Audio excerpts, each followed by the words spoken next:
Hey there, it's Steve from Serious Keto, and this is the Not So Serious Keto video podcast, almost outside edition.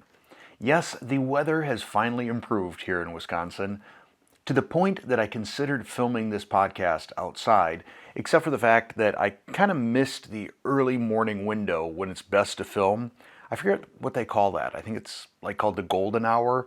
It's sort of that time shortly after sunrise till about 9 a.m., which is sort of the ideal time to film things outside.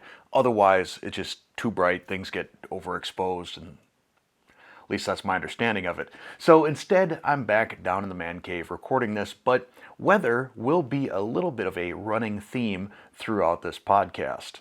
But before we go any further in the podcast, I need to make a little bit of an apology. Now, this stems back to the giveaway that I did last week on May the 4th, and I'll talk more about that in a moment as well. But one of the products that I had were these Lowry's microwavable pork rinds, which I really like a lot. I mean, the way they puff up and they're fresh and so light, they're really pretty tasty. But I had a viewer reach out to me and say, well, what do you make of the serving size on that? That seems a little bit weird. And I'll confess, I didn't look at the serving size. I didn't even look at the ingredients on this. And had I, maybe I wouldn't have bought it. So let's take a look. We'll start with the ingredients. Pork rinds, maltodextrin, salt, less than 2% of natural flavorings, extractives of paprika, that's sort of a weird way to phrase it, monosodium glutamate, ascorbic acid. Now, if you're really strict on ingredients, there's probably a few things in there you didn't like. Me personally, I don't have an issue with monosodium glutamate. I know some people, they get headaches from it, and if you are bothered by MSG, then by all means, stay away from it. I'm not bothered by it. I think it's a wonderful flavor enhancer, but that's just me and my opinion. Maltodextrin, that concerns me a little bit, especially given that it's, the second ingredient on this list. Now, you'll see maltodextrin in a lot of powdered type products, either to dilute it, like in the case of Splenda sucralose, that's like those yellow packets, is I think about 99% maltodextrin just because sucralose is so powerful. You will see it generally added, like I said, either to dilute something or to make it easier to measure or easier to disperse. So you'll see it in baking powder, you'll see it in bouillon powder, and generally, if it doesn't have an especially big impact on the carb count, I just kind of live with maltodextrin. But this, and the fact that it's the second ingredient, concerns me a little bit. Now let's take a look at the nutritional information. First off, serving size, 3.5 servings per container or bag. I don't know about that. I think at best, I would maybe say 2 servings per container. And I don't know why they chose to choose 3.5, whether it was to get the calories number down under 100, or if it was to sort of manipulate the total carbs number. The total carbs on this, it says less than 1 gram. And when I see that, what that means to me is 0.99 grams. So I'm just going to assume 1 gram per serving, so 3.5 grams of total carbs, probably all from maltodextrin on this. So given sort of the whole nature of the ingredients and what I feel is maybe slightly deceptive nutritional information, at least in terms of the serving size, that it kind of gives me pause in terms of recommending this as a product. I think if you're not real hung up on clean keto, maybe this is an occasional treat, but there are better pork rinds out there that you can avoid the maltodextrin, avoid the MSG. But mainly, I just wanted to point that out, that sometimes even I forget to take a look at the ingredients, and that was the case here. Continuing on the topic of the May the 4th giveaway, that went really spectacularly. First off, I didn't put giveaway anywhere in the title, the thumbnail, the description, anything like that. It was sort of my anti-clickbait giveaway, and it still got 915 comments from you, my viewers. And they were wonderful. There are so many funny and clever comments that so many of you made. I gotta believe I've got the best subscribers in the world. and you really brightened, well, the 4th, the 5th, the 6th, what day is today? The 7th? So I did the drawing this morning, I'll tell you about that in a second. But yeah, you basically gave me 3 days of really fun comments, and I appreciate that. So I'm going to stick with this strategy of the covert giveaway or the anti-clickbait sort of giveaway. I do want to congratulate the winner, Mike G.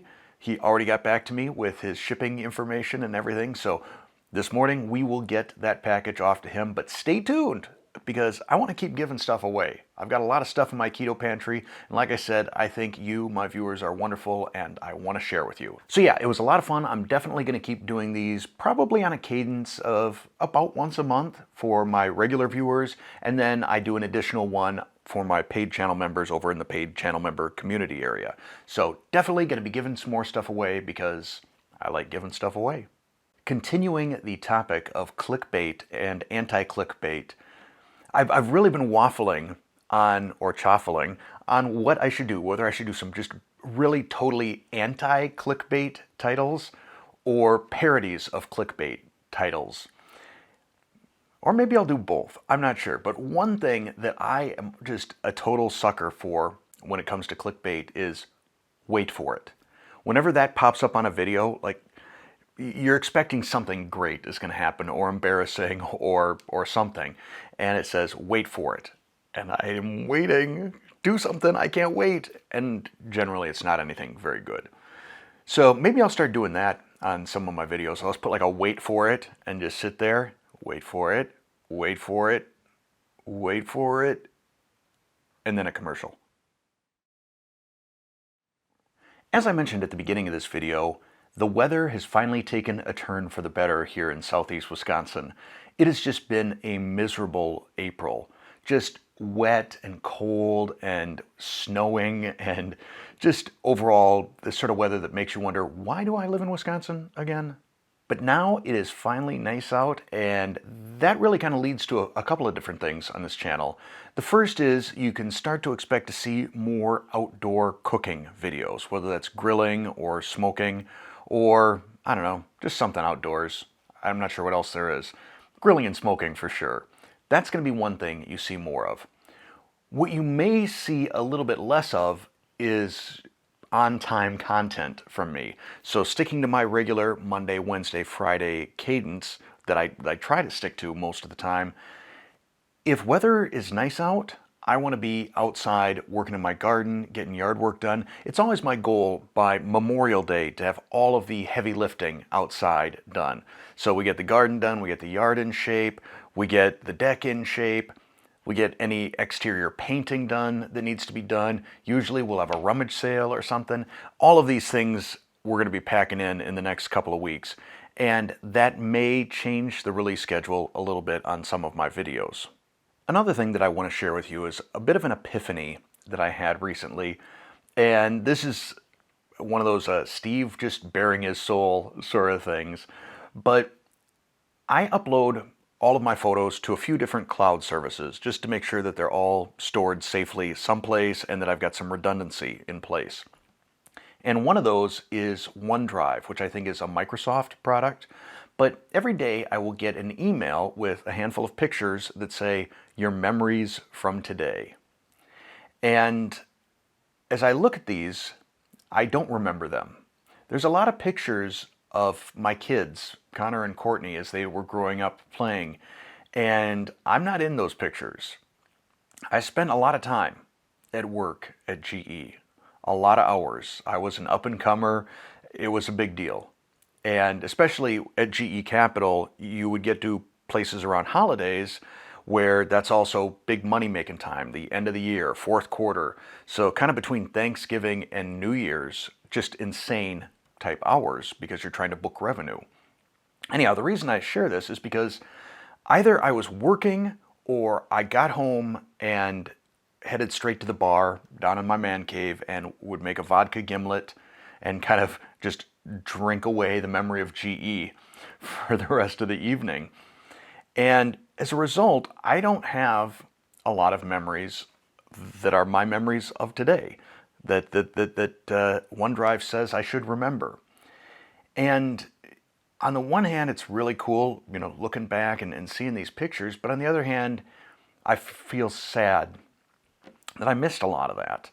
And I refuse to repeat that with my grandson, Colton. So now what I love when I see the pictures of Colton, very often I'm there. I'm in those pictures. And I'm there not just physically, but I'm there mentally. I'm in the moment. So whenever there's going to be an opportunity for me to hang out with my grandson versus produce content for Serious Keto, I'm going to opt for hanging out with my grandson. And I hope that all of you can appreciate that and understand that. But like I said, I had this epiphany the other day, and I wasn't going to remake the same mistake that I made back in my GE days. I'm going to close out this podcast with a little bit of a channel update in terms of upcoming videos, things that I'm working on right now. In addition to the grilling and smoking stuff that's going to be coming up, I've been working on a few more technique type videos, just trying some different weird kitchen experiments. I'm reluctant to use the word hack, but just trying a few different experiments that I think could lead to better overall keto cooking. Things like making a better keto breading. That's an example. There's a few others that I'm working on, but I kind of want to keep those secret. I also get a lot of requests to do more videos using either the air fryer or the Instant Pot. And I've got both, so I could do videos for either of those, but I would like to know down in the comments below if you have a preference, air fryer or Instant Pot in terms of recipes. Let me know down in the comment. Just air fryer, Instant Pot, comment. But that is going to be it for this podcast, a little bit shorter this week. You know what? I'm going to put a link right up over here. Yeah, right there.